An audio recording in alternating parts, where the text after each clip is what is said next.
በእግር ኳስ ዓለም የምንጊዜ ምርጡ ተጫዋች ማን ነው የሚለው ጥያቄ ሲነሳ የዲዬጎ ማራዶናን ስም የሚጠሩ ሰዎች ቁጥር ጥቂት አይደለም። እስኪ አንዴ ይህንን ቪዲዮ እንመልከት።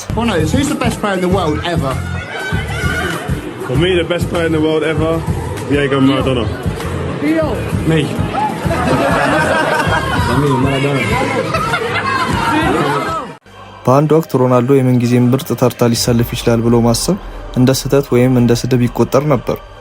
ነገር ግን ይህ ተጫዋች ያሳለፈው ለውጥ በስፖርቱ ታሪክ ታይቶ የማይታወቅ ድንገተኛ፣ ከባድና እጅግ አስገራሚ ነበር። ማንኛውም ተራ ታዳጊ ሊሰበር በሚችልበት በመጀመሪያው ፈተና ውስጥ አልፎ ሮናልዶ ግን ጠንካራና ልዩ ሆኖ ወጣ። ሮናልዶ ያሳለፈው ሽግግር በቀላሉ የተገኘ ሳይሆን በስቃይና በጽናት የታጀበ ነበር።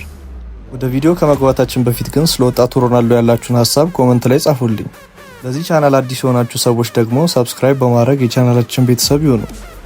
ሁሉም ነገር ሳይታሰብ ተጀመረ። ሮናልዶ በሊዝበን በነበረው የቅድመ ውድድር ዘመን ዝግጅት ላይ በወዳጅነት ጨዋታ ባልተሸነፈው የማንቸስተር ዩናይትድ ስብስብ ላይ ባሳየው ብቃት የዩናይትድ ተከላካዮች እስከ ማሳበድ ደረሰ። ጨዋታው ሳይጠናቀቅ ሮይ ኪን ለሰር አሌክስ ፈርጉሰን ይህን ልጅ ሳታስፈርም ስቴዲየሙን እንዳትለቅ ብሎ እስከ መናገር ደረሰ። በዛች ቅጽበት ውስጥም በፕሪሚየር ሊጉ ታሪክ ውዱ ታዳጊ በመሆን የጆርጅ ቤስት፣ የሪክ ካንቶና እና የዴቪድ ቤካምን ታሪካዊ 7 ቁጥር ማሊያ ተረከበ። ከሁሉ መፈረም 4 ቀን በኋላ ወደ ሜዳ በመግባት ያሳየው ብቃት ጆርጅ ቤስትን እንኳን ካየዋቸው አስደናቂ የመጀመሪያ ጨዋታዎች ሁሉ የላቀ ነው ለማለት አስገደደው። ነገር ግን ብዙም ሳይቆይ እውነታው ተጋለጠ። ሮናልዶ በመጀመሪያዎቹ ጨዋታዎች እንደ አሽሊ ኮል ያሉ ተከላካዮችን ቢያሸማቅቅም ከጥቂት ወራት በኋላ ግን ተከላካዮች ስልቱን አወቁበት። አላስፈላጊ ክህሎቶችን በማሳየት ኳስ ማባከን ሲጀምር ተከላካዮች በከባድ ጥፋት ይገፈትሩት ጀመር። ሮናልዶ ራሱን እየጣለ ዳኞች እንዲያታለል ስላደረገው የሊጉ ተቺዎች የሰርከስ አስመሳይና ምንም ውጤት የማይሰጥ ራስ ወዳድ በማለት ስሙን አጠፉት።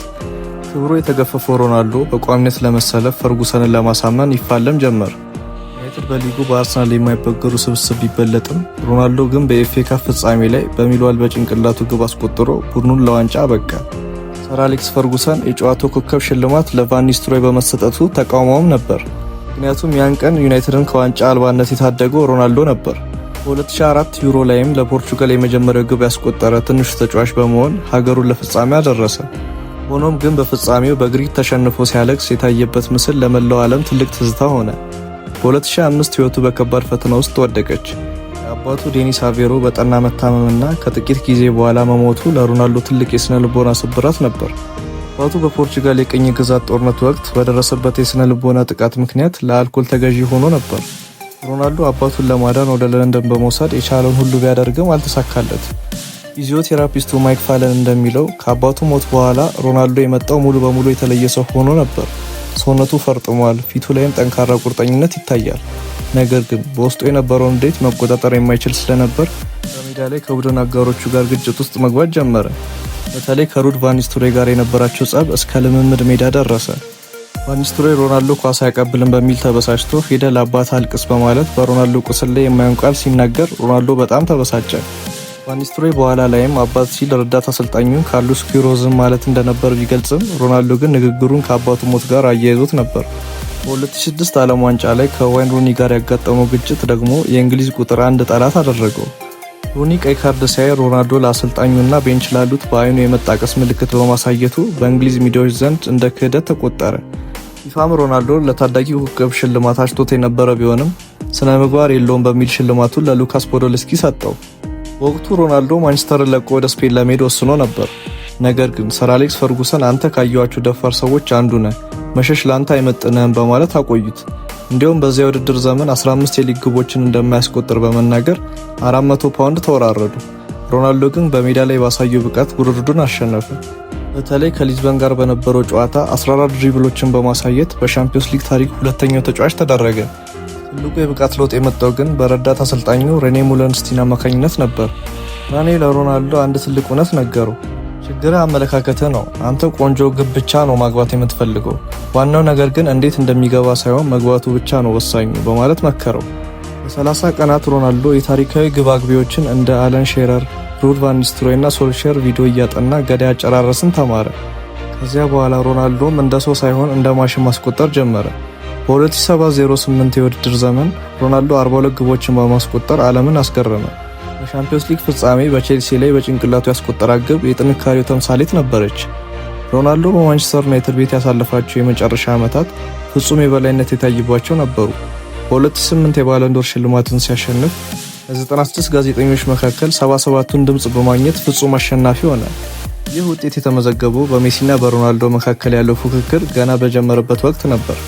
ሮናልዶ በዩናይትድ ቤት በቆየባቸው 6 ዓመታት ውስጥ 3 ፕሪሚየር ሊግ ዋንጫዎችን፣ 1 የሻምፒዮንስ ሊግ ዋንጫንና በርካታ የግል ክብረ ወሰኖችን ሰባብሯል። በተለይም በ2008-9 የውድድር ዘመን ፖርቶ ላይ ያስቆጠራት ያቺ ድንቅ የርቀት ግብ በኋላም የፑስካስ ሽልማት አስገኘችው። እሷም ጎል ሮናልዶን በማንኛውም ርቀት ላይ አደገኛ እንደሆነ አረጋግጣለች። ምንም እንኳን በ2009 የሻምፒዮንስ ሊግ ፍጻሜ በባርሴሎና ቢሸነፉም ሮናልዶ ግን ለዩናይትድ ያለውን ሁሉ ሰጥቶ ነበር።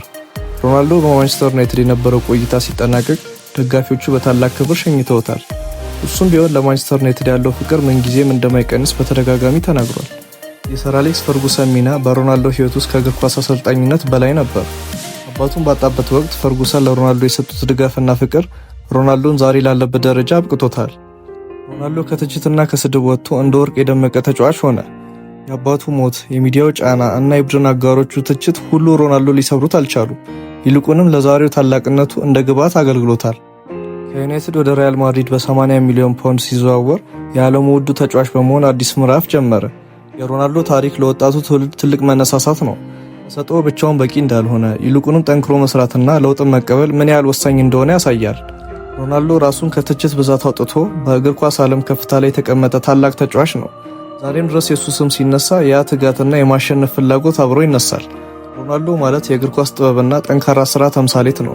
የእሱ ታሪክ ለዘላለም ደጋፊዎች ልብ ውስጥ ይኖራል። በመጨረሻም ሮናልዶ ዩናይትድን ለቆ ሲወጣ የተመዘገቡት ቁጥሮች አስገራሚ ናቸው።